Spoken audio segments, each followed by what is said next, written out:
start.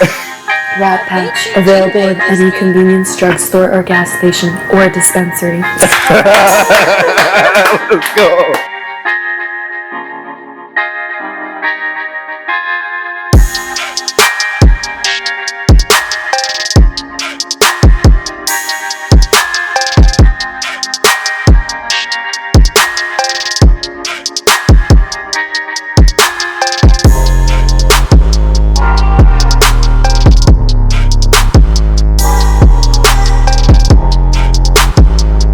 What up, y'all? Yo, we back with another episode of the Lot Podcast. Before we get started, man, we need y'all to like, follow, share, leave that 5-star review. Leave a 5-star review, man. Hit the bell. Hit that motherfucking bell, man. And most importantly, man, don't forget to tell a friend, Tell a friend. tell a motherfucking friend. To pull up. It's the Lot. Season 2. Today. Well, before we get started again, also, I'm your host. They call me Bird, aka Lowski. Don't forget the ski, man. Co-host Justo _ Manifesto. Stay with us. And today in a lot, we have a very, very, very special guest today.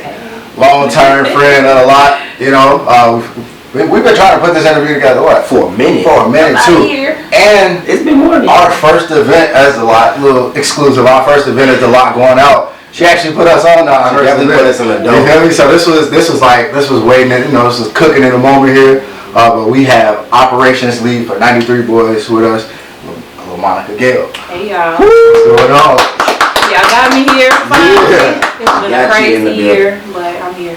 We appreciate you coming through for sure. Thanks for having me. So shit, what's been up? Everything. Where you want to start? Man, we got a lot to talk about. We got a lot. So look, alright, well, let's start for the people that don't know you, right? For the people that don't know you, like Justin said, you feel me? Let the people know, you know, who you are and a little bit about you. Well, for those who don't know me, I'm Lemonica. I currently work in the cannabis industry here in Illinois. Previously, I had a career, I guess, in sports prior to, but now I have been in the industry going on 5 years. It's a big difference. Sports, cannabis, yes. They usually don't work together. But as of lately, they have been. Yeah, that's true. They have been. So a lot of rules that have been changed, thank God. NBA rules too, right? Yes. Yeah. NBA, I think recently the NFL. So it's a lot of freedom going on. Well, speaking of that, quick question, or maybe you do, or maybe could shed some light on this, right? With those rule changes, the people that have had like issues early in the year, like say if they had those issues, do that change for them? Like, do it get like rescinded? That part I don't know, but I just know that they're more open to the plant. Yeah. I know athletes aren't getting tested anymore for it, Yeah. so you know it's free range. Yeah, that shit dope though. That dope as hell though. Well, so let's start a little bit. Well, since we started with the sports, right? Let's talk a little bit about the sports. You are in sports management, so give the people a little bit of background of what a sports management person does, and you know what that was like for you. So I went to school for sports management. That's what my degree is in. Anytime I say sports management, everybody's like, "Oh, you want to be an agent?" No, there's so many more things to do within the sports world than just being somebody's agent. So I think I started in college just networking. I was networking my ass off. Anytime I seen the sports camp was in Illinois or Chicago, I'm sending the email to the info at. That's all it took was to send an email to them and say, "Hey, are y'all looking for volunteers for this camp?" They'll reach back out and say, "Hey, yes, you know, we would love to have you." I always send my resume, a little bit about myself, what school I went to, and from there I would get into the camps and I would network, and it just kept going from there. So I did camps for like Jimmy Butler, Taj Gibson, a little bit of Skylar Diggins camp. I have so many people that I can name, but I did that for a little while, and over time, you know, I started doing stuff with Nike, just 2 Nike events, and yeah, I was gonna talk about the Nike event. Tell us a little bit about your experience with Nike. You know how that was. I think you were intern at like I did 2 director. events with them. I didn't really have a title. It was just again me reaching out, and then I was able to do the Nike Global Challenge. That was the same week as Jimmy Butler's camp. So I was driving from Deerfield to Whitney Young. Damn. I would go to Jimmy's camp 5 a.m. do what I gotta do there, set up, get the Gatorade going, order the lunches, woo. I think I stayed there 3 days. I think I did like Monday, Wednesday, Friday with them, and then Tuesday, Thursday with the Nike Elite. It was like it was a Nike Double Challenge. Yeah, that was crazy. That was crazy. I was so determined and just so driven. I was going from Deerfield to Whitney Young. Now you said these are internships? These were just volunteer opportunities, but I also did the Nike Elite Youth Basketball League, the girls. That was at McCormick Place. That was more of an internship because I was there for maybe 4 days. We stayed at the hotel. They paid for everything. Gave us clothes, shoes. I learned how to do merchandising. I did the registration table. I would go around and collect the sheets from the courts and stuff like that to bring back. So that was more of an internship because even though it was 4 days, we learned things in there. So tell us about the mindset, I guess, that you were in. Because, I mean, volunteer work, internship, you don't get paid for it. And then you got to come from Deerfield all the way to Whitney Young. The amount of gas you got to spend, the amount of time you got to spend, you're not getting paid. Let the people know the type of mindset that you got to be in to even get to where you are now compared to where you were then. Honestly, it's focused on yourself. Like, I couldn't be worried about nobody else because nobody was trying to do what I was trying to do. I feel like some people were, but of course nobody's going to do it the same way you do it. So I was just determined. Columbia College Chicago is where I went. And I want to give props to the school because before then, I didn't know nothing about networking. Like, we got to go talk to people, you know, but we were put in positions where our professors were professionals in their field. So my main sports professor was an agent. Basketball agent. So I'm like, she was already putting us on, giving us projects. We did a project with the Chicago, it was a hockey team in Bensonville. I can't remember the name of them, but we did a whole ugly sweater promotion night with them. We were able to do it from the beginning to the end. So I was able to learn based off Columbia just how to kind of go for it. Just don't be scared. Go talk. When you talk to people, you learn who they know. And because of who they know, you just keep building on those connections. So that's kind of where my head was at that time. But I also did have a job. I was working. Working, and that should be a testament to people to let y'all know that like y'all can work hard. Like you can work harder than you actually working right now. A lot of people be like, I get up every day and I go to my job and I'm working hard. But what about getting up, going to your job, work hard, then you going to go do a camp that you volunteer for, then turn around and go do another camp that you also volunteer. That's hard. It's hard work. So you can go, you can go a little harder than that. But as black women, we got to work twice as hard. So, I was amongst a lot of white women, and the only little chocolate drop in the space. So, and that's just how it is sometimes. You just gotta rock with it. Talk to us a little bit about that, like being a black woman in that type of space, in that environment, and still thriving. Still shining your light. Having that bright light shining on you still. Talk to us a little bit about that. Wasn't easy. Obviously, I didn't end up in like the sports field. It's very competitive. It's really about who you know, and although I knew a lot of people. A lot of those people didn't always come around when it was time for them to come around, but that's okay. That's just part of the journey for real. So with and I also see you did some work for Boyz Academy.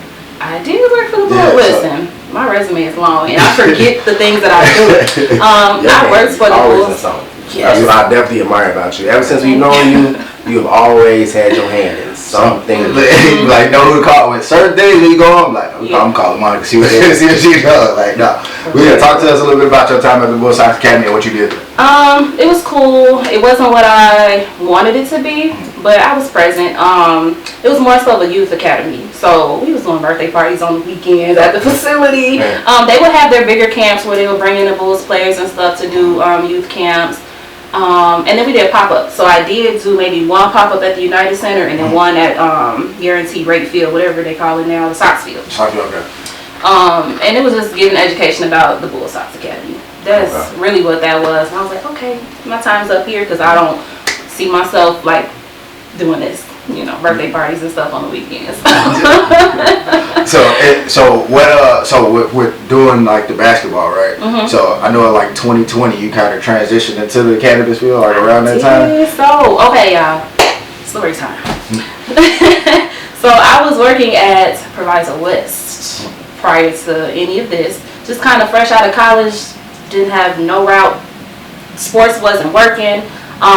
Ended up at West, substitute teaching, became a teacher's aide. That one left, didn't work out for me. Then I ended up working for a like an educational youth service where we took kids on college tours and just did programs inside of the school. That didn't work. I'm like, kids is not my field. I knew this, but this is what was working at the time. Right. And then I had to sit back. I think I was unemployed. I just had to sit there and be like, okay, we got to figure this out. Outside of sports, what else are you interested in? And I did go to Western my first year, Western Illinois University, and college, away from home.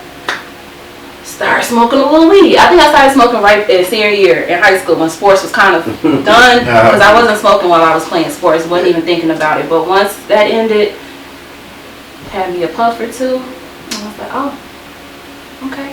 So this is what I've been listening on. Yeah, we was around drug dealers and stuff in school, but I wasn't thinking about that. Got my first little hit, little puff, whatever, and that's when I decided at home when I was unemployed, like, okay, let me find a dispensary. I heard it's legal now. It's medical, it's legal, 2019. Again, me knowing how to network, which makes things so much easier, I research the stores around, see who's open, found an email, sent the email out. I got a response the same day. Yo, that's very smart though. Like now that you say it, like when you go on sites and you see the contact info and they respond to those because they check them all the time. Somebody's working behind that email. Yes, that's so smart. Because this might be like the support email or anything, you feel me? So they check it all the time versus just the rant or versus putting your application in, right? And then it's probably like 100 or 150 of them motherfuckers, so they're gonna probably pick through. But if you send it to that contact, they're gonna see that. Yeah, it's a real flex. Yeah, like I didn't even apply. That was a game. Look, if you don't know, that was some game, man. If you're looking for a job, that's a way, or the job that you want, that you like, damn, it might be hard to get. That's a way you can get it. That was a gem. Yes. LinkedIn is also a tool, but I'll get to that later. I sent the email out, got a response back, set up an interview. The interview was a little weird, but sometimes you just gotta go with what you gotta go with. And I got in, learned what I needed to learn. I started December. I started right after Christmas, 26. And January 1st, they legalized recreational cannabis. So you gotta imagine me knowing absolutely nothing, getting about however many days of training, and then jumping right in on January 1st, answering phones. And I mean, the answering phone part was like, are y'all open? Are y'all ready? It was do. And I got videos on my Snapchat memories and everything of me doing that. But that's kind of how I started right in the industry. So what was the first company you worked for in the industry? I worked in Addison at a dispensary called EarthMed. Okay. And I remember them. Yeah. Hey, okay. Yeah. All right. I want to say when they first came out, they didn't have the app then, I don't think, right? No, it wasn't no apps. Okay, so websites. Everybody had a website. Okay, I think I remember that. Yeah. So with working at like being in the dispensary, working there, what was some of the things that you learned, like being in the dispensary, especially being fresh, fresh in the field? Did you have to research on your own, or when they trained you, were they giving you were they telling you like, okay, well, this is sativa, this is the hybrid, or was that stuff you had to learn? That was the beginning of the trainings, was sativa, indica, hybrid. The shit that don't really matter. Then, you learn the brands. There's so many brands out. So, not as many as there are now. But back then, it was like a handful of popular brands that was out. From there, you learn, what products they carry, what strains are most popular, and it just became clockwork from there because it was so consistent all day long. Cannabis. People asking questions about cannabis. So, you learning as you go. And then we also had to do a state training every year online, which kind of really broke down the real rules of everything. We had people come in and train us, and then they ended up coming out with little modules that we could do on our own.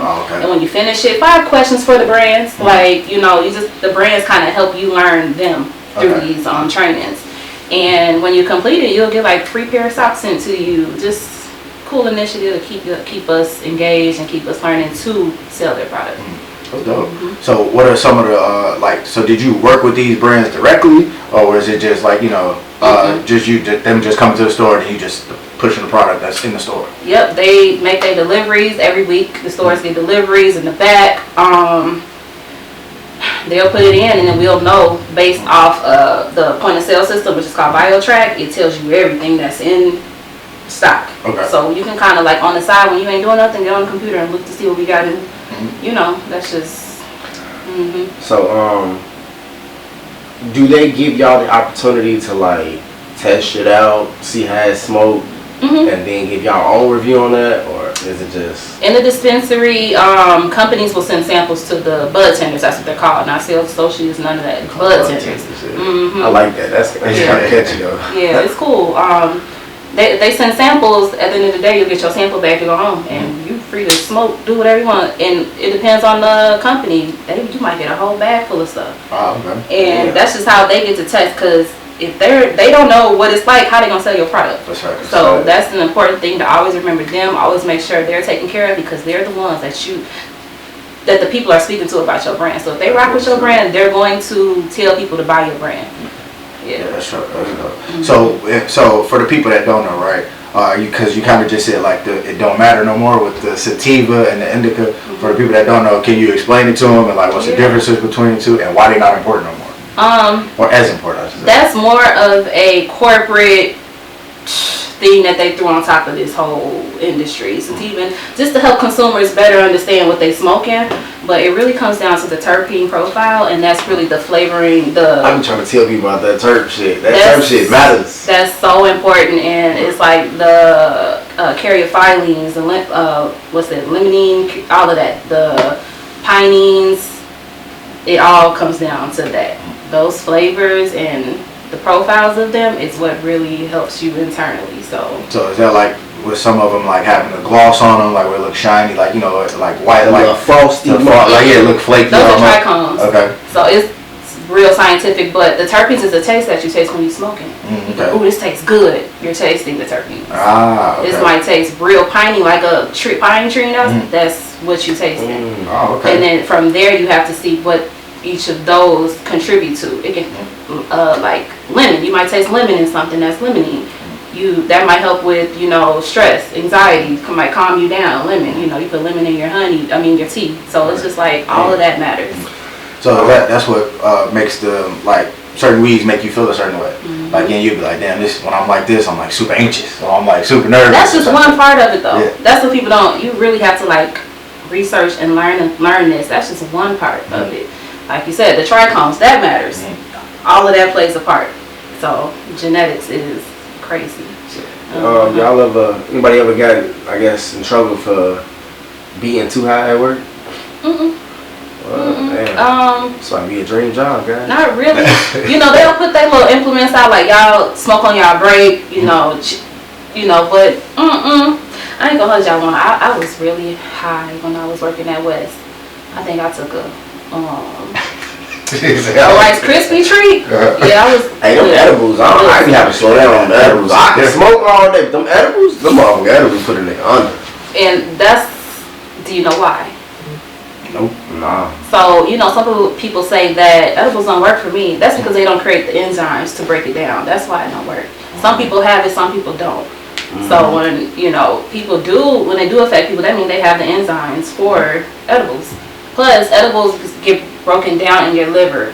So you feel drunk. It's a different high because it's breaking down in a different place as opposed to smoking. It's going straight to your lungs. So people don't understand that edibles is a different high for that reason. Like it's entering your bloodstream in a different way.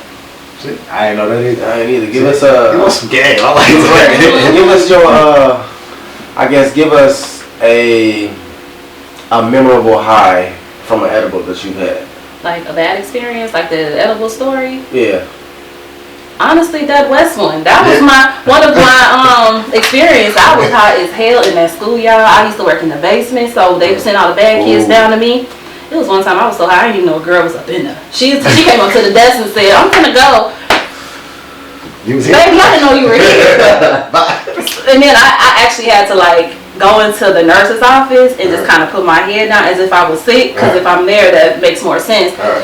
Cheryl's in there cracking up. She was there. We was working together at the time. I mean, I had to get her to go get my stuff for me, and so because my car was parked closest to the door where I was at, I'm like, I don't need nobody to see me. Cheryl will get my stuff and clock me out. But shout out to Cheryl. No, shout out to Cheryl. That's my dog. Okay. But that was one story, one experience. I'll never forget Father's Day, bro. Oh man, Bruh. Man, we had edible on Father's Day. It was a sucker, wasn't it? No, that was it was a gummy. It was a small gummy. How many milligrams? 500. Hey, when I tell you, but it was so sticky that it stuck to the roof of our mouth, right? So like every time we drank water or something like that, it was like we was getting high all over again. Cause you still tasted it. Still tasted that shit. Like the. Where did y'all get it from? It was our homie got it. Where did your homie get it from? No, I got it. I got it from the trade show. I brought that from the trade show. I thought that. Schmuckers, is it what they call it? Whoever gave us it's that. It's like their logo is it's a weed, but it's like a bud. I think it's Schmuckers or Schmackers. Regardless, that shit was dangerous. It's fuck. Yeah, let me just say to the people, do not take an edible if you don't know where it came from. If the person that you got it from can't tell you where they got it from or how much is in there, do not take it. Yeah. People just be throwing these edibles in their mouth and like, oh, it ain't gonna do nothing. Come on, y'all. And be fucked up. Come on. Yeah. Like, edibles take a little bit longer, yes, but it's gonna hit you, and when it hits you, it hit you, smack the shit out of you. Man, it was 500. I got it from the Champs Trade Show though. I got a bunch of goodie bags, and then they all. I went to the brand. It was Smacks or Schmuckers. It's green. I know it's one of the two. SCH. I know that much. Dude was like, yeah, he's pretty good. They said, make sure you sit down when you take it. That's what he told me. That shit. He said, make sure you sit down when you take it. You ain't got nowhere to go. Yeah. Me and bro was sitting down. He's sitting down outside in the back. We like, man, I gotta go home, bro. He didn't say shit. He just got up. He's like, hey man, I gotta go home. I can't be here. I can't. He disappeared after that. Just go. I'm like, man, I gotta get these kids home. Hey, the whole time the kids in the back, I'm on the wheel like this. Okay. I gotta get home. I gotta get home. That was one of them. It was like, yo, it was fun though. Like it was a good high. It wasn't a bad high. But it was like it was just like, yo, I'm pretty happy. When I took it, I was like, all right, it's a good high, but I gotta be at home when I take it. Yeah, I gotta be chilling, like really chilling. I can't be outside. You have to be chilling. I tell people all the time, if you're a first time experience, even if you are experienced, try it at home first so you know how you feel. That way you can take it when you go outside. People be taking shit when they go outside. Now they can't enjoy their night because they just too fucked up. Y'all gotta be a little smarter about it. Motherfucker be sitting in the corner like this. Like you want to be able to enjoy yourself. It's okay to eat half. It's okay to eat a piece. You don't have to eat the whole thing. Like people be trying to just get too lit. I think that's how like part of this, our generation, part of it, and then the younger generation. They go to failure, which is like now as I'm older, I be like, nah, I ain't doing this shit no more. Like nah, I got shit to do. Not even like I used to drink. Like I still go out and party, but I'm not drinking to failure, bro. I'm not drinking till I'm in this bitch throwing up. You know what I'm saying? And I'm not smoking until I'm finna sit here and throw up. Like we can get high all day, but once I get to the point, it's like, all right, this shit. You can't get no higher than what you are. Yeah, I was like, we just smoking. No, but yeah, that definitely played a part. So, talk to us about the transition into 93 Boyz. How that came about, how you got into 93 Boyz, and then how you ended up becoming operational lead. So we gonna have to go in order here. Yeah. So we already at the dispensary. My memory is just like, but no, for real. From the dispensary, I went to, me networking. Yeah. A new brand was coming into town, Columbia Care. Don't know who these people are. Didn't really care. It was time for me to go. Okay. I did what I had to do at this store, and I was getting irritated by the people and work. New company was in town, and I'm cool with our manager in the back, our inventory manager, the sweetest lady in the world. Her name was Paula, and I'm like, Paula, can you give me a job with these people? Can I talk to the lady that's coming in? Her name was Megan. She used to always come in and make the deliveries, and our owners had cameras. They was watching us all the time. You was standing around, so they was gonna send you home. They was crazy like that. But I somehow was able to have that lady come out to the front desk. She said, give me your email. And she said, here's my email address, send me your resume. I sent it to her, and I feel like a few weeks later, I had an interview email in my inbox for this new dispensary coming in Villa Park. So I tried to keep that on the hush, but one day I was working behind the counter and this girl walked up, and I don't know how we got to the topic, but she's like, yeah, I'm about to start my new job at, I just got hired at the new dispensary in Villa Park. I was like, me too. And at the time, it was a coworker in the corner, hiding, listening. He was always in my business. So he was, anytime I was off to the side talking to somebody, he was trying to listen or and he heard it. And at that point, I didn't care because I was out of there in about a week. Right. So I transitioned, did my training in Chicago until the store was ready. And I actually helped build Villa Park cannabis store next to the car wash. Oh, okay. The green one right there. Yeah. Right next to the other talking about. Putting the shelves together for the inventory coming in, taking stuff out the box. It was only me and the GM at the time. Oh, okay. I helped hire some people. So I was like the first person that got hired at that store, and I like got my hands dirty and set it up, and yeah, I ended up there. So now we have to switch gears. So as I was working there, that's when I found out about my cancer. Ah, right. Okay. So I was going. All right. So we got to go in order. I was okay. Cool. I'm actually going to talk about that at the end. Like that was going to be after that. But cool. Okay. So since we transitioned into it now, so talk to us a little bit about like the cancer you had, the type of cancer, and like I mean shit like what is it like dealing with that? Okay. So let me backtrack to when I was working with that youth agency that we took the kids on the college tour. We went to DC, and the last 2 days in DC, I was feeling so funny. Didn't know what was going on with me. Like, I just felt like I was dizzy, a little weak, and had to my anxiety was like, I've never had bad anxiety, but anytime I got around people, I just couldn't be around people. My heart would raise. I just felt weird. I was able to get home, but then 3 days later, me and my family going to North Carolina for my little cousin's wedding. Already scheduled, so I'm going. I'm feeling like shit. Okay, like this is where it started to kick in double time. We would go out to eat, and I gotta go right back to the car because I'm just like, I just could not figure out what the hell was going on with me. I was hungry every 5 seconds. I don't know. I still don't know to this day what was wrong with me, but it was really bad. I was able to get through the wedding, which was weird. I was able to get through that. But when I got home, I started making calls to specialists, diabetes and all types of stuff. Because I always heard that I was overweight a little bit for my age at that time. She couldn't figure out what was going on. She was black. She was like, I don't know what's wrong. Like everything is fine. You don't have nothing that indicates that she's like, I was close to pre-diabetic, but I wasn't there. She's like, work on that. So all of that happened. Got to the dispensary. This is now a new job. I'm feeling better. I'm feeling better at this point.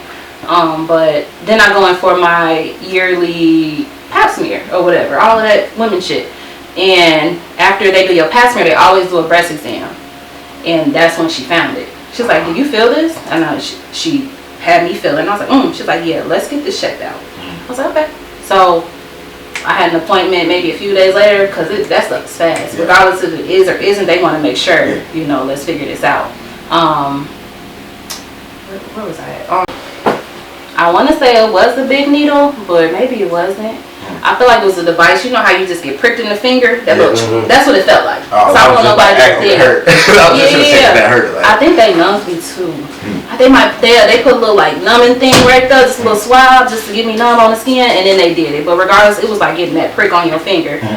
That was that. They threw me into a room on the side. I'm like, once they threw me into that room, I'm like, that's when a lady came in to give me some sheets for just in case. I'm like, okay. So after I left that, I kind of had to mentally prepare myself. Like, all right, girl, this could be cancer. This could not be cancer. Regardless, we gonna figure this shit out. I had to put myself there as you just don't know. But when I was at work, I got the call. Damn. I got the call at work. It maybe been a day later. No games played. A day later, they called me and was like, it was my OBGYN that called me because she's the one that found it. Right. And she was just like, yeah, Lemonica, so I just want to let you know that your tumor is cancerous and, the whole spiel. And then she had to stop and she was like, are you okay? I was like, yeah. She's like, you're not reacting like most people react. She's like, are you sure you're okay? I'm like, I'm fine. She's like, okay, all right. Well, in a few minutes, you're probably gonna get some phone calls to get started, you know, with your scheduling. Cool. When she said that, I hung up the phone. Then I cried. I'm like, my heart over there beating fast as hell. Like, you take that like, But in my head, I'm like, am I crying because I'm supposed to cry, or am I crying because I really feel some type of way? I feel like I'm crazy like that. I just felt like when people start getting like real sympathetic with me, I'm supposed to cry. It's kind of crazy. I'm crazy like that. So then I stopped crying. Like my coworker came out. She's the only person that did know what was going on with me because we were cool. Like we was cool, and we still are.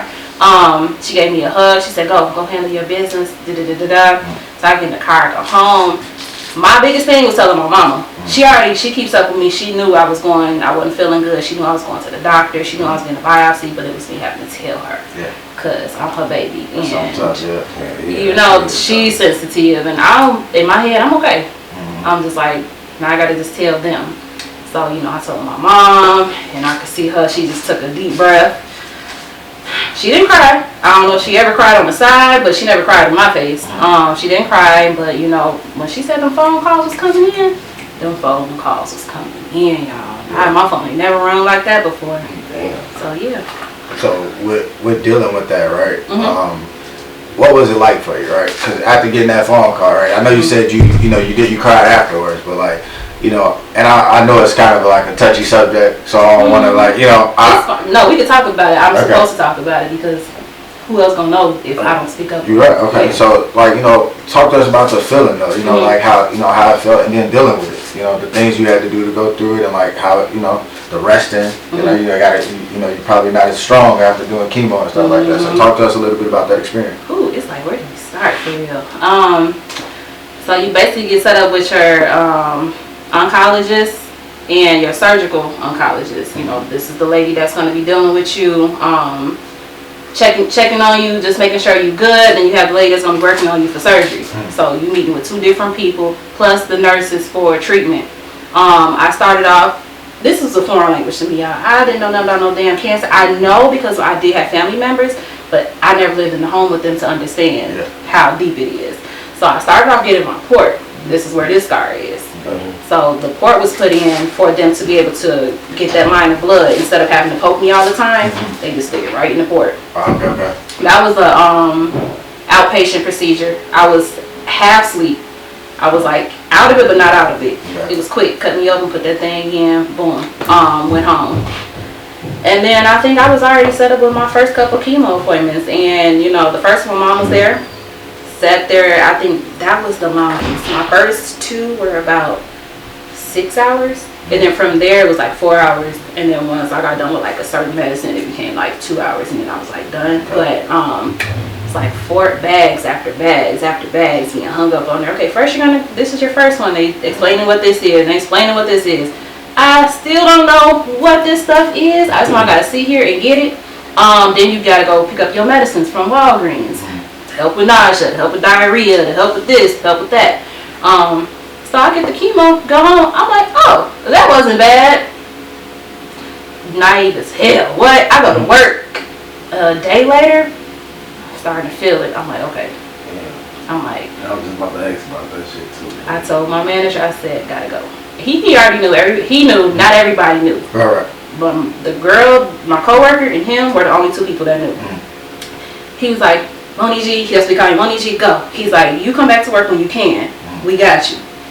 I was like, oh my God. I was like, thank y'all. And they really did have me like, I can come back to work when I felt like coming back to work. And if I couldn't, I couldn't. It was one time my coworkers gave me all of their tip money. And they was just like, it's for you. Because at some point, I did let them know. Yeah, they gave me their tip money. But work was work. The feeling of chemo is crazy. Your body just starts aching. That's what I was feeling at work. Just pain just started kicking in, as if I just worked out, but maybe like 10 times as bad. Now I'm in the bed. I'm just like, what the fuck? I'm like, this is what this is. Pain, diarrhea all the time. Eventually, once it really starts fucking with your system, that's when that nausea starts hitting, and all of that stuff. But once it wore off, I would say about 5 days or so. 4 days, you start feeling back like yourself. It ain't like that shit lasted. Yeah. Are they? So was it like an intense pain? Like is it? Yeah. Okay. So and then like so you probably like getting out the bed or something. You probably like fuck this. Like I'm probably gonna sit here and chill for the whole day. But it's like what you don't realize, your body is deteriorating right before your eyes. So eventually that walking shit, you know, people can't walk and they just out of breath. Yeah. That's real. All I had to do was stand up and I was out of breath. Couldn't breathe, couldn't move. I'm like, oh hell. So you gotta imagine trying to shower. I had to buy like a shower thing just to sit down and shower. I mean, out of breath, as if I just ran a 10-mile marathon. Like, so that was one thing. That is so weird. From outside looking in, you wouldn't even think that you went through this. Because you was always on the go. Always. I was still moving. Even when I got to feeling better, I was gone. Yeah.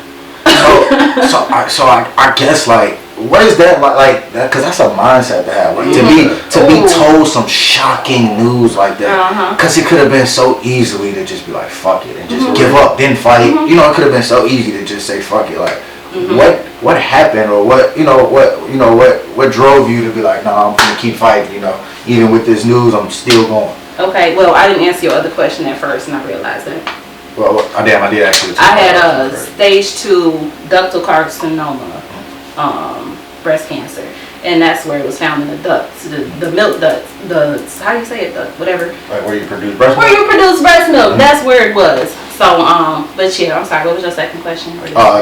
Just so basically like, you know, dealing with that news, like your mindset, like, right, because it could have been easy to just quit and just, you know, just say forget it, not even try to keep fighting after you know, after you were feeling better. You could have just said, you know, well I have cancer. You know, some people, not in a sense, feel sorry for themselves, but just give up, you know. Well, and that's the norm. Yeah, you know, so what, that's you know. What exactly why, first of all, I'm like, I understood why it was happening.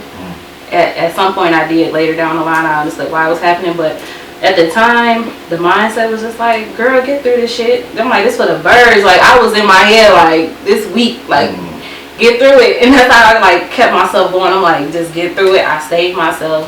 I mean, sad situation, but I'm not the first person in life that's been through this. Not gonna be the last person in life to go through this. So I'm just like, just get through it. I mean, I don't know, and I feel like everybody was trying to put that on me, which I didn't appreciate, was that sad shit. I'm like, that ain't me to begin with, so I'm like, don't put that on me. Yes, it is. It's unfortunate. It's unfortunate, but you know, just with the support and the love, I mean, anybody can beat it. It's just understanding like what's going on, and you know. So earlier, I think you had said you was talking about, you know, receiving sympathy from others, and sometimes that made you cry. Oh no, no. I just, she said, I'm crazy to the point like she should where cry. somebody should be like, it's gonna be okay, and that's something I feel like I should cry just because they do it. Okay. So I guess when you receive that sympathy from friends or families and shit like that, did that change any relationships at all? No, that's a whole different thing. So the sympathy I got from friends and family, appreciated. Always will be appreciated for that. But then I had to let them know it's okay.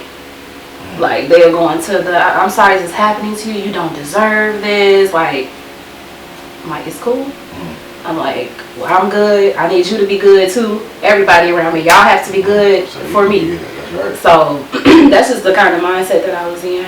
And it works. I mean, it wasn't nothing that was pretend. It wasn't a pretend mindset, but it worked. Like, I knew I was gonna be okay. I kept that mindset that I was gonna be okay. You know, I'm covered. My ancestors, my auntie, my grandmother. It wasn't really no question for me, because I know they were God-fearing women, and I know their prayers have covered me. So that's really what that was. Does anybody in your family have the same type of cancer? Not the same, but cancer does run in my family. So when these doctors asking y'all like, what is your family history? There's a reason for that. It's a reason for that, because it does run in my family. However, when you get to the hospital, they ask, do you want to take this blood test that tells you if you carry the gene for it. If you can have children and carry it down to them. But luckily I don't. I did take that test. I was like, I need to know. But it's like, oh no, you're good. You don't even carry. So, but somebody in my family did. It jumped Jennifer. It did whatever it did. But and I'm not gonna even say it was from being, you know, in the bloodline. I personally feel like it was a cause of stress. It was from stress, and you know that is a silent killer. So.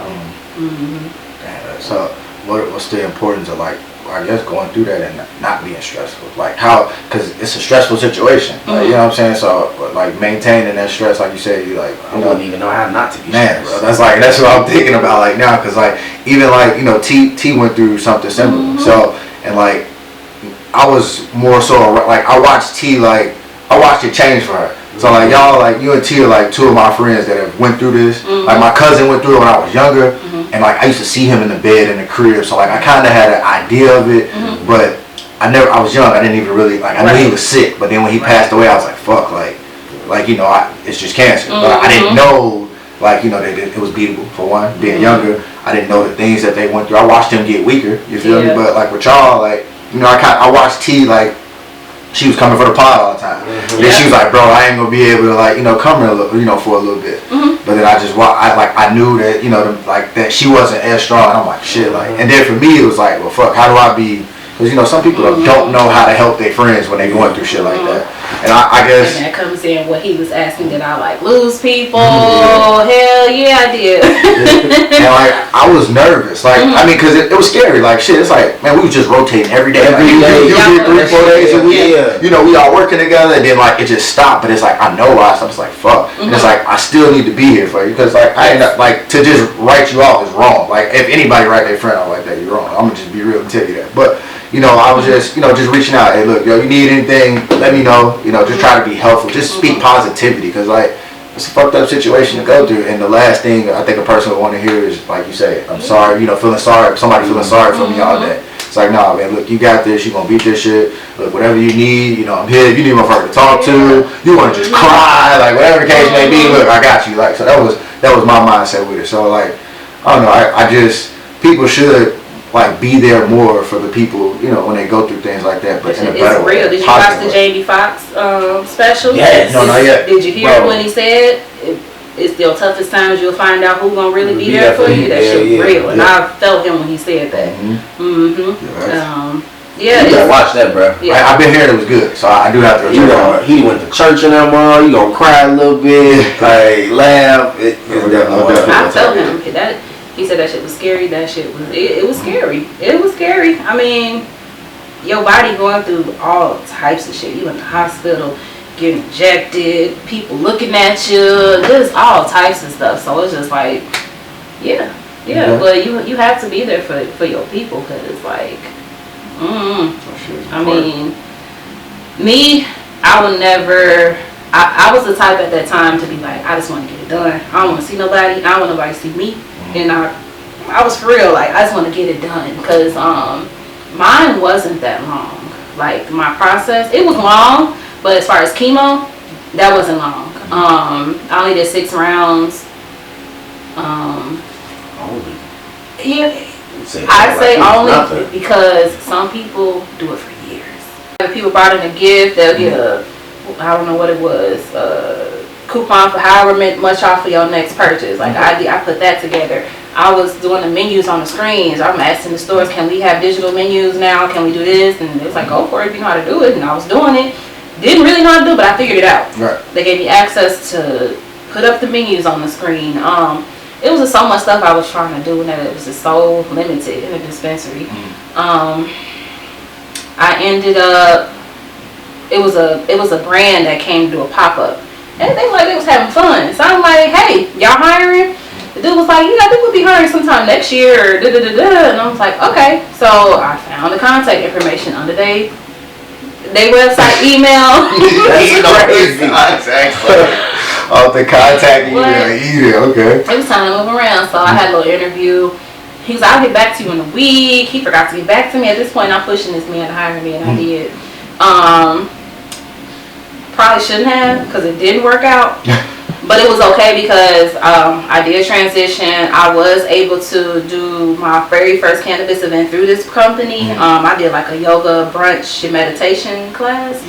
And from there, after I did that, I started seeing everybody in the industry starting to incorporate yoga. And I'm just like... So basically what John said, you started that shit.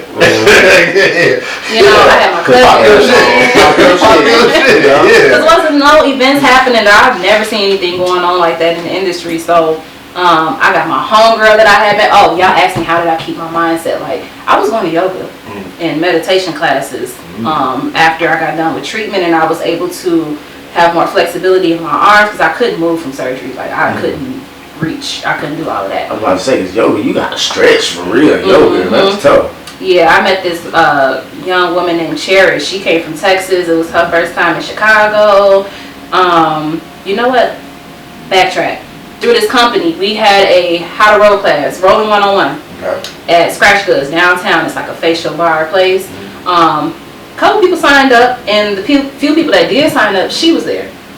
Her and then another guy, his name is Peter Wilkins. Peter Cottontail. He's actually Chance the Rapper's producer and pianist, all of that stuff.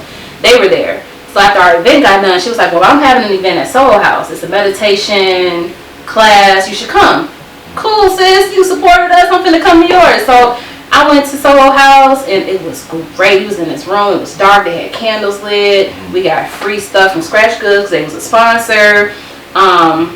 Supported her. From there, I met another gentleman named Brandon. I don't know if y'all ever see us doing the yoga with House of Namaste, or we do our yoga stuff. I gotta see it. We do yoga stuff throughout the year with a brand called House of Namaste, located on the west side of Chicago. But I met Brandon at that event as well. From there, it just took off. Me and Cherish have been cool. Brandon and them are sponsored now by 93 Boyz. So that meditation and yoga was just like amazing, y'all. Like, it was amazing. Changed your life? It really like put me in a good place after everything. It's just like stretching and just keeping my mind clear and centered. It was great. It was really good. You gotta go work on your downward dog, bro. Just stretching, just getting your body moving. It was like, yes. Namaste. Oh, that's dope. So wait, so you backtrack. Yeah, what was we before the backtrack? Fill me out, cause y'all, I'll go off. The transition, because you was at the dispensary, you was putting the drives together, right? And then you said, time to go. You said it was time to go because it wasn't going good. So through this new company, I was able to put the yoga event together, and she came to do the class. Then I had my cousin come in to cook. It was a brunch. It was yoga, and then it was talking about mental health, actually. So we did the yoga first. We ate, and then in the midst of us eating, we just had conversations about mental health and just how to stay. Because COVID had just, passed us up. And so, yeah, I was just, through that company, I was able to do some things. Then that didn't work out. I got let go with them. And immediately, I was just like, okay.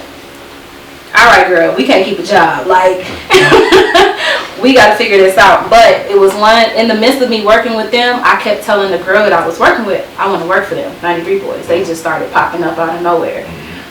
So, me, I'm like, all right, I'm thinking of a game plan. So. Shot they as an email.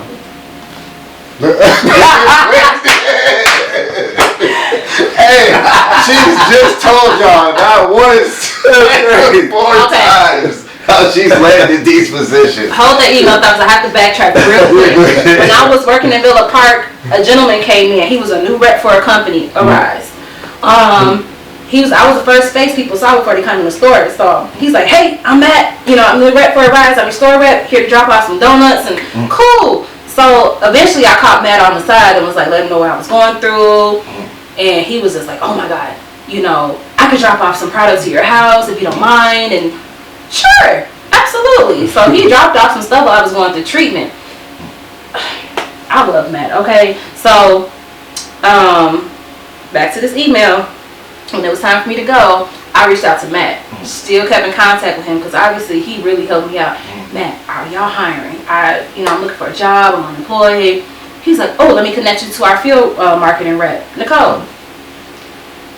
I I get Nicole's email and I'm just letting her know what the fuck is up. I'm like, I just got let go from this company. They did me bogus. They did. You know, I'm really determined to work in this industry. I've been working at these dispensaries, just giving her the whole spiel, but not like dirty talking to anybody. Right. She really didn't say much, but hey, I'm gonna forward you over to my field marketing assistant Ariana. I said, come on in for an interview. I mean, real simple. She didn't ask for nothing. She was like, this is our address. When are you available? Come into the office. Went in and met Ariana. And that interview was not an interview. She looked at me. She said, sis, I got you. She said, I already know. She said, I got you. And that girl has had me ever since. We are great friends. Yeah. Okay? Shout out to Art. Shout out to Ariana Wade, okay? Listen, I mean, when I say a woman that's for the girls, we've been locked in ever since. I started doing hourly work first with Arise. I did like 2 pop-ups, 2 little summer events, and you know, she kept telling me, keep doing what you're doing. She's like, we watching people. There's people that's here ain't really showing us they determined. She's like, she's like, just keep doing what you're doing. Hourly work went to her trying to push to give me some work in the office just to do little stuff. But I'm just contract. Right. So I'm only getting paid by the events that I'm doing. And you only get paid at the end of the month when you're hourly. So you don't get paid every 2 weeks. You have to wait till the end of the month. And really the end of the month is the next month. Yeah. Because you submit your hours at the end to get paid the next month. Yeah. I'm also in the process of trying to get hired at this nonprofit called Equal Hope. And that Equal Hope is a breast cancer foundation in Chicago. And one of my friends who actually went to West, Paris Willis, she's the president over that company. So she was my volleyball sister when I was at West, my big sister. So it's good to, you know, stay connected with folks. Yeah. And she was pretty much hired me, but I was conflicted because I really wanted to stay in the industry. And I just needed a job, but I also didn't really want to be surrounded by breast cancer stuff. So I didn't want that to be my, so I was really conflicted. I was emotional. I cried in that woman's face. Like, she was like, it's okay. She's like, go. She said, I got you. If you want this position, it's here for you. I was like on edge, waiting on a ride to determine what they was going to do with me. So I'm just like, fuck, like. Now that's where I was a little stressed because I have a job waiting on me, but then I really know where I want to be. Yeah. So I was able to hurry up and let them know that we finna lose her. She's amazing. Like, y'all playing, y'all, we finna lose her. They ended up having me come into the office like on a part-time-ish thing, just kind of doing some office stuff. And then one girl was leaving. She's about to leave, so I started training for her position. That training took all of 30 minutes for me to understand what she was doing. She made it seem like it was the hardest job in the world. Shit easy. I said, this it? She was like, yeah. She said, it's pretty tough because the customers can be mean. She was more sensitive, so she took personally the emails that was coming in. Right. I'm like, girl, I was answering these phones for years and talking to people face to face. All I gotta do was talk them through email. Please. I learned that in 10 minutes and she was gone and I took her job. Let me get that. Okay, and I ended up being a full-time customer service rep with the Rise while doing work with 93 Boyz, but I wasn't hired with them officially. Oh, okay, so you doing like volunteer work for them at first? Now, external Arise, but internal I was like 93 Boyz. Oh, okay. So I wasn't hired for real through them, but I was still working with Ariana because we was only 2 black girls. She was by herself doing all of this work. I'm not gonna leave her hanging. First of all, this is the brand that I want to be a part of, and I ended up getting the opportunity just by just being there. So, but then the following year they did hire me for real on paper through 93 Boyz. So I had the internal customer service, external operations. Okay. So for the people that don't know, right? Tell them a little bit about 93 Boyz, you know, the brand itself, where the brand started. Give them a little bit of background on it. Yeah, so 93 Boyz is the first black-owned cannabis brand in Chicago. It is found and owned by Vic Mensa, Chicago rapper, activist, actor now. He be on Fresh Prince or the Bel Air show and the Shy and all of that. But this is his brand. I want to say we're 2 years in now. We have pre-rolls, apes. We just released 7 grams. We have a 1.5 gram pre-rolls called our Rellos. It's infused. It's the best thing smoking. We have vapes. If I didn't say that, we just released our new Loud gummies. They're high dosage 20 milligram gummies. Okay. So yeah, our portfolio is really building. It only started with the vapes, apes, and pre-rolls. Yeah. Okay. And now we have the additional. Yeah, I remember like trying their product for the first time. This is it. And every time I smoke it, I be like, no, this shit good. Like, if somebody have an option where they put 2 things in front of me and I see 93 Boyz, come on, give me that. Like, it's every time, yo.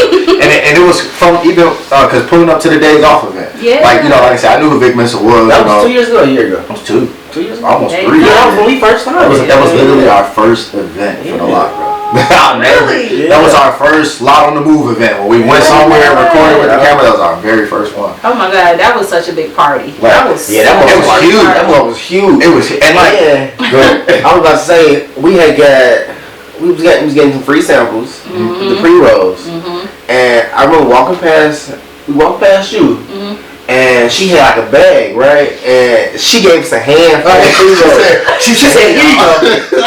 I said handful, I mean a real handful. They was a little mini pre-rolls, but whatever. Hey, It was a lot of I was smoking on them pre-rolls going to work. couple days, bro. Chill. A nice little vibe on the way out. We could grab one of these pre-rolls. We just had a big ass bag in our room from the grow downstate. Man. They sent that shit up. We was able to just distribute weed to everybody. Yeah, So that event was lit though. For that being our first event, it was crazy because that was my first edit on like outside of like the gaming shit. That was my first actual edit or record. Didn't know what to put in the video. I recorded the skate. Like they had you interviewed me real quick. I was on yeah. And it was like I was like wow. But then like doing something like that and then seeing the transition of us and y'all, it makes like it. Like I believed in the brand. I'm like, this was like the first thing, but then seeing y'all do shit like progressing and constantly growing, that shit dope. Did y'all come to the helicopter party? Did you come? No. I missed that one. That was the one to be at. Yeah, tell us about the helicopter party. So that was the first actual party that I planned with 93 Boyz. We had our launch party that I was a part of, but I didn't plan it. Ari planned that one. That was her baby. But then I was able to do this with Ari, and we rented out a helicopter pad in Chicago. Y'all, like we had Harold's versus Uncle Remus, so we had their trucks out. We had the Sesh Bus. I don't know. What? I don't know. I had it posted on Facebook and. I gotta go look at the day and see what I was doing. Now that's cold right there. Yeah, that's wrong. We listen. Even though we're not we had to make sure that party was big, so that was free. You got a ticket at the door. One for Harold's, one for Uncle Remus. We had the Sesh Bus. That's the mobile bus that you can smoke on. If you ever see it, get out your car, go jump on it because you can smoke on it. You don't have to pay. They're a social equity bus. They do great things. We had G Herbo. He was the special guest. He performed, and little did I didn't even know he was bringing Nardo with. We didn't know that. Oh damn. He just so happened to pull up with the man, and he was performing with him. So they had the Who Won't Smoke With Us song out. 93 Boyz was rapping Who Won't Smoke at the time, so it just made sense. We had pole dancers, we had go-go dancers, we had an open bar. Yeah, I can't believe I missed that. I can't believe I missed this shit. Yeah. I'm so disappointed in myself right now. That was a busy year. That was a busy year. Right after that was Vic's birthday party on the rooftop. I saw that one. We threw Vic a birthday party on the roof. Lit as fuck. It was great. That was a beautiful rooftop. And maybe a week or two after that, we throwing a Lollapalooza party with Viola in the garage on Lake Street. What? And we had at the door, one for Harold's, one for Uncle Remus. We had the Sesh Bus. That's the mobile bus that you can smoke on. If you ever see it, get out your car, go jump on it because you can smoke on it. You don't have to pay. They're a social equity bus. They do great things. We had G Herbo. He was the special guest. He performed, and little did I didn't even know he was bringing Nardo with. We didn't know that. Oh damn. He just so happened to pull up with the man, and he was performing with him. So they had the Who Won't Smoke With Us song out. 93 Boyz was rapping Who Won't Smoke at the time, so it just made sense. Yeah, we had pole dancers, we had go-go dancers, we had an open bar. Yeah, I can't believe I missed that. I can't believe I missed this shit. Yeah. I'm so disappointed in myself right now. That was a busy year. That was a busy year. Right after that was Vic's birthday party on the rooftop. I saw that one. We threw Vic a birthday party on the roof. Lit as fuck. It was great. That was a beautiful rooftop. And maybe a week or two after that, we throwing a Lollapalooza party with Viola in the garage on Lake Street. What? And you know, we had 420. We threw a 420 party that year. Javante, Dave, what's the Green? Not Davis. Davis is the fighter. Draymond, I said Javante, that's the fighter. Jesus, wrong person, he was not there. Him, the Bulls player. No, wait. The Bulls? Green. No, Green don't. I know which Green. At the time, he was a Bulls player. I know you're talking about. No, Draymond Green didn't play for the Bulls. I was about to say, who talking about? That's his name, right? No, not Green. That's not his name. Draymond is not that dude first name. I forgot his name though. I forgot his first name. Draymond played for the Warriors. He was on the Bulls. He came through. Yeah, I know you're talking about though. It was like everybody came right. It's a Bulls player. Okay. I was like, what? I was like, hey, Vic would like to meet you. And I told Vic he was here, and I turned around, he was right there. I just walked off. I'm like, okay, y'all can talk. He came through, but after that we did the Viola party in the garage, and like Al Harrington was there. Couple other John Monopoly, all them folks, they was up there. Yeah, Monopoly. Didn't he work with Kanye? Yeah, okay. He's part of the whole Viola family. Oh, so anytime we're around, he's probably going to be there. And then I thought we threw one party that year, but you know, we threw a lot of parties. I saw you do with Viola, y'all did the meet and greet with AI. We did a collaboration with AI, that was last year, and we actually had that in Broadview. Yeah. Not a lot of people came to that, which was so crazy to me. What? That line went through so fast, and it was just like, okay, well, and he left after. It was like people could have came. We had the Satch bus outside again, the smoke. Just like, okay, y'all. And it was crazy, and I remember that one specifically. I was literally late on my way back. I was so mad. Yeah. I was like, fuck, I'm not gonna make it. I was at work on that one. Yeah. Man, yeah, I was like, I don't know, but he was here. He was around the corner. Yeah, like close. He was close, and people talking about how much they love AI. Man, that's not. But you know, we did a whole collaboration T-shirt. We did the collaboration strain with the packaging. Our whole design team did that. Like our in-house team did the bag. We did the shirts. We just, you know. I be watching Vic post. Y'all be posting videos of Vic. He coming through with the scanner. I like that he do like by him being the owner though. He still do groundwork. Oh yeah. Like, and people make it seem like, you know, when you the owner, you don't really do no like in a sense grunt work, right? But he definitely he do it all, and I like that. I fuck with that about him. He in the meetings, he have all the ideas for real, like, and he loves to be able to execute them. That's love. Yeah. Smart brother. Shout out to Big Messi. Smart brother. Let's open up our gift. Yeah, let her explain the goodie bag to us. Like what's in the goodie bag and explain each product. I'm never gonna know empty handed, so you know. You stay with the goodie bag. First off, for future guests, this is what you call quality guests right here. Okay? Right. Y'all ready? Take notes, y'all. Take notes. This is what we love right here. Nowhere empty handed. I appreciate y'all. So I have our this is one's 1 gram, one's half gram of our vape cartridges, and it's our new strain Trophy Wife, and this is one of our new strains, Pineapple AK. I'm gonna hold it to the camera. And then just some apes. These are our apes, you know, Jet Fuel, our sativa strain.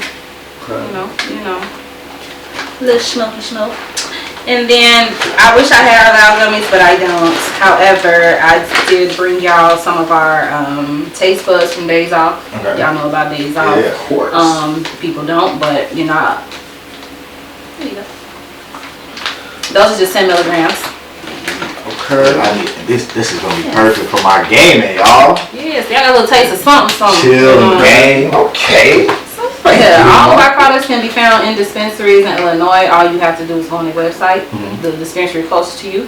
You see 93 Boyz on the menu, that means they have it. If you don't see any, that means they don't have it. Plain and simple. That's how easy it is. Like, if you don't see it on the menu, they don't have it. Yeah, I asked one of the dispensaries in Villa Park, and the lady was like, what? And I was like, yeah, y'all ain't no shit here, please. I'm going to another one.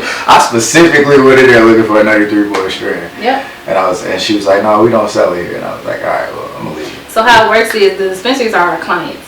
You know, we take them out to dinner and lunch, and you know, we put product on their menu. So you know, they're clients, but they also have to pay their bills to us. So it's a business. Yeah. Like it's work. So talk to us a little bit about maintaining the relationships with those, you know, with the different businesses, the dispensaries that y'all work with. It's basically, so my job, you know, we'll get new dispensaries in town, or it's even just previous dispensaries, and we schedule pop-ups. I schedule pop-ups for the stores.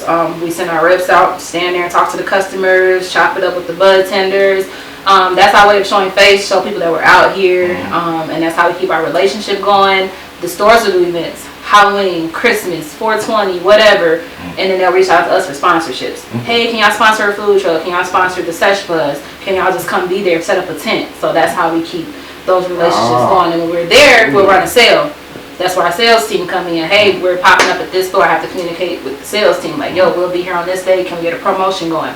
They're like, sure, we're running 25% off for, you know, the pop-up. So that's just how that works. It's just continuous relationships and good vibes. That's super dope. How do y'all determine who y'all really want to work with? Because I mean, it could be some other dispensaries that may have just starting out and they're not necessarily marketing their company too well, and then you may have some that's just. The dilemma comes in where putting in an order. It's really up to them, the relation they want to have with us. They have to place the order with us. Our team sends that menu out. They can place the order. We'll put the order in to the grow. The grow will send the product up. The dispensary still has to pay their bill. So that's kind of like, if they ain't paying their bill over time, you know, they can get away with it for a couple. But when it's like, all right, y'all ain't been paying y'all bill, that's when we have to back up until y'all catch up on that money. It's a business, you know. Everybody has to make their money. So that's how we determine who has the best relationship, who's putting in the most orders, who's putting in the most money towards us. That's who we give our attention to the most.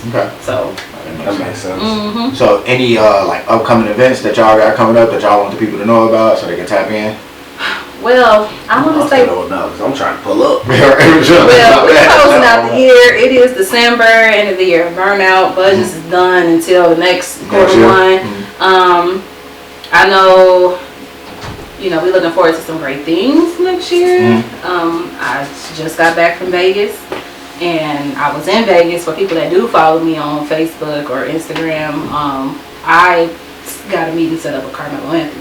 Oh, man. While he was there. Yeah. Again, send an email, y'all. All I did was send an email. Well, hey, talk to us about that. All I did was. I'm about to go home and send some emails. Right, for sure. Y'all, it's really about research. Like, people be on their phones all the time, but what are you doing on your phone? Scrolling on TikTok. Are y'all making connections with people? Are you finding interest in something? Or are you just scrolling?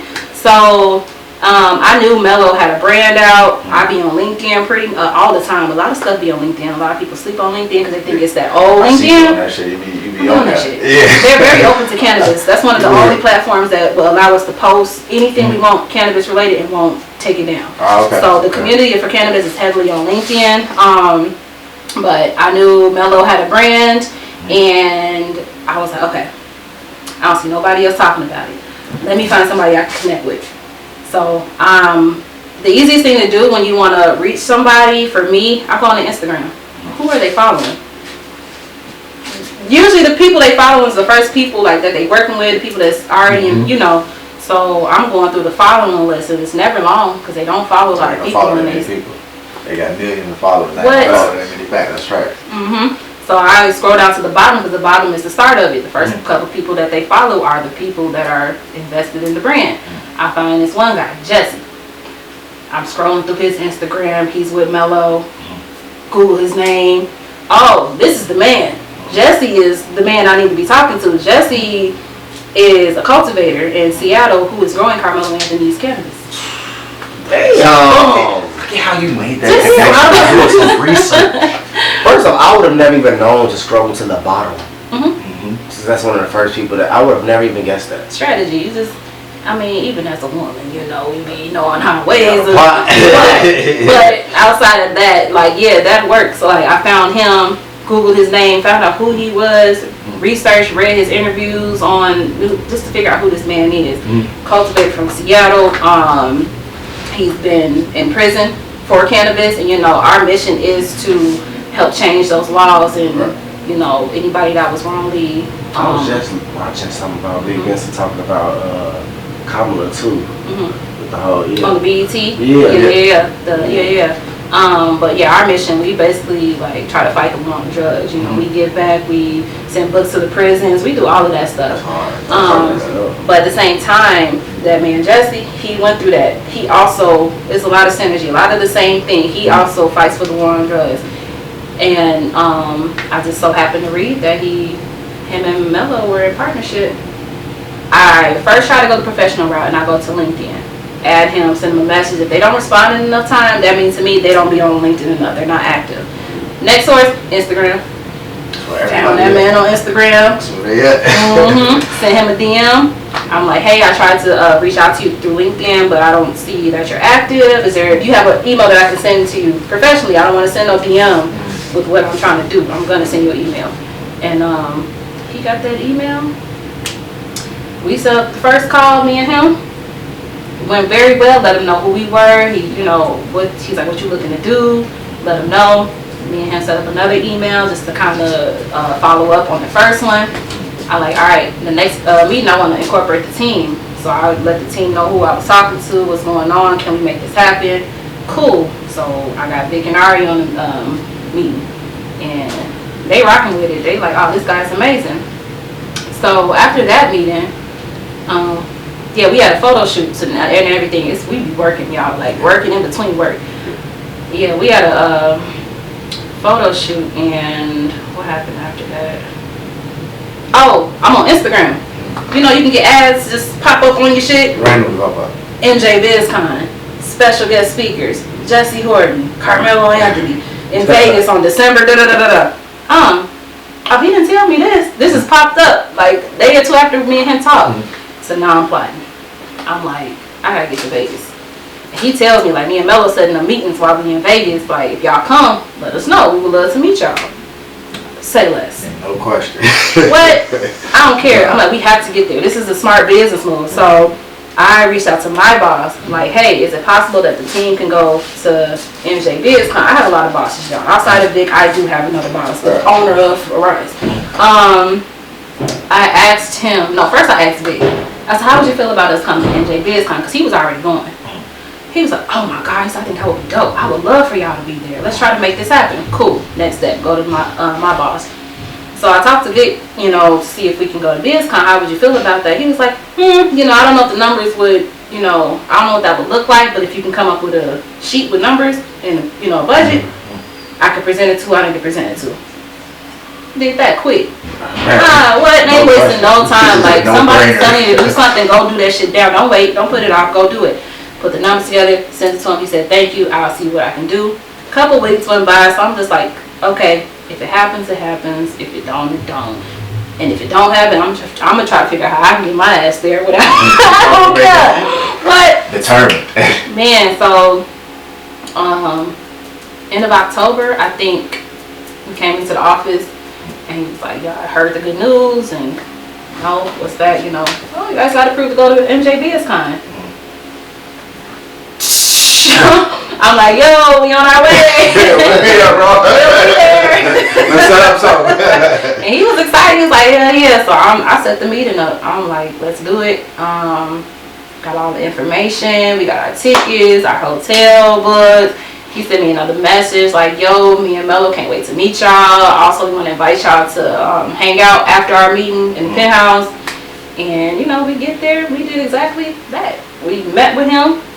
Went very well. We smoked. I smoked a blunt with Carmelo on the balcony. That's what? Getting praises for our team and our work, because people see that we're young. First of all, it's me, Ari, another young black woman, and another black gentleman. He does the pop-ups, but it's really us three with black women on this team. That's dope. That's dope. People don't really they know this, but people don't know this until they see it and they're like, wow. Getting shit done though. Getting it done. Getting shit done the right way. I like that. And like we got a lot of respect just based off of people thinking that we wasn't that, but like We at? Y'all see what the fuck going on. Y'all know what's going on. True. Yeah. That's hard. Yeah, that's dope. So, yeah. So, for the people, what can people tap in? College taught me that. College, they was like, get on LinkedIn, create your professional profile. But LinkedIn is kind of really softening up now. People don't know that because they don't be on there. Right. But you can find anybody on there. I'm connected with the president of Beyonce's foundation on LinkedIn. Damn. What? Yeah, I created a new account. My old one wasn't working, but I definitely made a new account. Somebody within Easter Race production team that's up there. Like, we're connected on LinkedIn. And, you know, everybody ain't got to add you, but if you got some shit going on, they going to add you. They going to see your profile. But yeah, you can pretty much find me on LinkedIn. My name, Lemonica Gale, Lemonica Gale. And then Instagram is just _MONIEMO_Monimo. So. Oh man, so make Don't sure add me y'all. on Facebook or nothing like that. Don't do that. She said don't do that. That's her personal. Y'all, Do that, she though. told y'all where to go, so don't The sit on industry is Facebook. running, y'all. They will find you everywhere, and I be like, y'all, boundaries, like for real. No, y'all want to follow me? Go follow the brand. I prefer that. Go tap in with the brand, but I post the inside shit so people follow me. Right, yeah, for sure. No, for sure. So, hey man, so look, make sure y'all go tap in, follow the homie Lemonica. Make sure y'all go tap in with 93 Boyz. So go get y'all some products from 93 Never run Boyz. out of gas. Tap in, and y'all smoke too. So when y'all roll it up too, make sure y'all throw y'all rat patch on there. If you put a hole in that motherfucker, man, put y'all a rat patch on there. Yes. I'm your host, Lowski, man. Co-host Justo. And we got Lemonica in the lot. Thanks for having me. Make sure y'all tap in, hit the bell, man. Follow, like, share, sub, all that good stuff, man. And most importantly, make sure y'all tell a friend. Tell a friend. To tell a motherfucking friend. To pull up. The lot. Season 2. Peace. Yo. I think Big G made this beat.